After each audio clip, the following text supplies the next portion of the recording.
Emma Sippola ja mä oon tässä itse asiassa Sellosalissa tällä hetkellä odottelemassa illan konsertin alkua.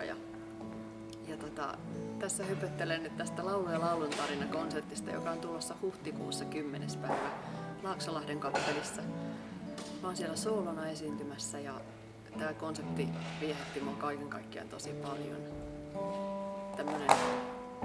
Mä tykkään ylipäätänsä rikkoa sitä rajaa yleisön ja lavan välillä ja tuntuu, että tää on semmoinen optimaalinen tapa tehdä sitä.